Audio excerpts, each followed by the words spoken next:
गुड़गांव से आम आदमी पार्टी के उम्मीदवार योगेंद्र यादव की माने तो उन्हें पोस्ट पोल सर्वे से हैरानी नहीं हुई। उन्हें ऐसा आभास पहले ही हो गया था। साथ ही पार्टी को बनारस की सीट जीतने की पूरी उम्मीदें हैं। योगेंद्र यादव से बात की हमारी संवाददाता पायल ने। अब इन्हें चुनाव विश्लेषक के तौर पर जानते हैं। ये कई बार पार्टी के फेट प्रिडिक्ट कर चुके हैं, लेकिन अब ये खुद गुड़गांव से आम आदमी पार्टी के उम्मीदवार हैं। इनसे बात करते हैं। हमारे साथ है Yogendra Yadav. Sir, post poll surveys आपने देखा होगा हर चैनल में, और उसके बाद क्लियरली दिखा रहे हैं पोस्ट पोल सर्वेस की बीजेपी की लहर है और बीजेपी जो है सबसे ज्यादा सीट्स ला रही है। आपको क्या लगता है कि हम लोग इन पोस्ट पोल सर्वेस को ज्यादा महत्व दे रहे हैं? मैं जब आपकी तरफ होता था और भविष्य बताने का काम करता था, आजकल भविष्य बनाने का कर रहा हूं, जब भविष्य बताने का काम करता था तो मेरे को एक चीज बड़ी हैरान करती थी कि जब चुनाव हो चुका है उसके बाद एग्जिट पोल आ रहे हैं तो ये राजनेता लोग इतना झगड़ा क्यों करते हैं? अगर आपकी पार्टी को कम सीट दिखा रहा है तो इससे आपका क्या जा रहा है? आपका कोई वोट तो कम नहीं हो रहा उस चीज से। वही मुझे आज भी लगता है। मुझे नहीं लगता कि पोस्ट पोल सर्वे एग्जिट पोल से झगड़ने की कोई ज़रूरत है। और दूसरी ये भी बात है कि जो बड़ी तस्वीर आ रही है, मेरी अपनी समझ है कि वो बहुत गलत नहीं है। देखिए, बड़ी तस्वीर क्या दिखा रहे हैं सारे पोस्ट पोल और एग्जिट पोल सर्वे? वो दिखा रहे हैं कि बीजेपी अपने इतिहास में सबसे ज़्यादा सीटें ला सकती है और कांग्रेस अपने इतिहास में सबसे खराब सीट की तरफ जा रही है। जमीन पे घूमते हुए, पूरे देश में प्रचार करते हुए, आम लोगों से बात करते हुए मुझे खुद यही महसूस हुआ था। तो इसमें न तो हैरान होने की बात है, न मैं इससे कोई झगड़ा करूंगा। सर, लेकिन जैसे पोस्ट पोल सर्विस में दिखा रहे हैं कि आम आदमी पार्टी को 3 से 7 सीट्स मिलेंगी, क्या ये जो पिक्चर पोस्ट पोल सर्विस में आ रहा है ये आपको डिसअपॉइंट करता है कहीं ना कहीं? फिर इसमें एक बड़ी तस्वीर है और एक छोटी तस्वीर है। बड़ी तस्वीर ये है कि आम आदमी पार्टी राष्ट्रीय स्तर पे भारतीय जनता पार्टी के बराबर या उसके कहीं इर्द गिर्द वोट या सीट में नहीं है।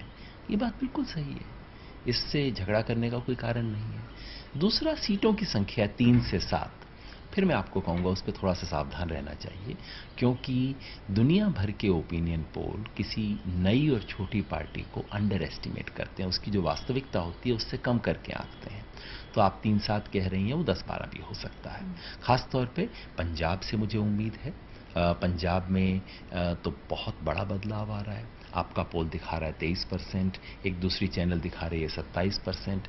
इसका मतलब है पंजाब में तो राजनीतिक भूकंप आ रहा है। पंजाब की राजनीति हमेशा के लिए बदल रही है और वहां 27 की बजाय अगर 30-31% आ गया तो हमें 6 सीट भी आ सकती है पंजाब से ही। तो पंजाब में ज़्यादा सीट आ सकती है।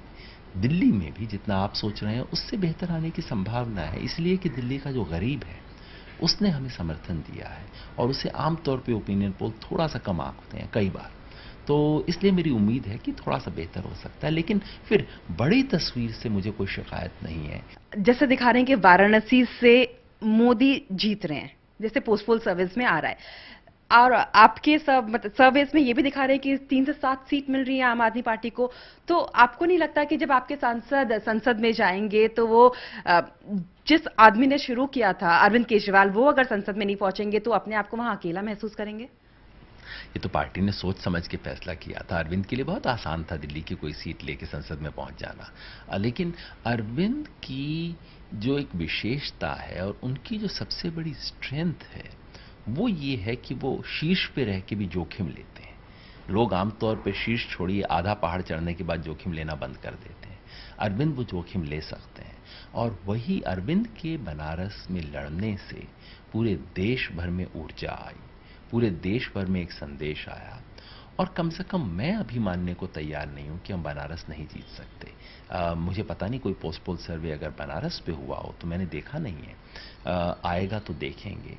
एक बात तो तय है, चाहे बनारस हो या अमेठी हो, जिन लोगों ने सोचा था कि ये टहलते हुए जाएंगे मॉर्निंग वॉक पे और सर्टिफिकेट लेके चले आएंगे, उनको एड़ी चोटी का जोर तो लगाना पड़ा, पसीने तो आ गए, चुनाव लड़ना तो सिखा दिया। अमेठी में पहली बार चुनाव हुआ, लड़ाई हुई, और बनारस में तो मैं खुद था।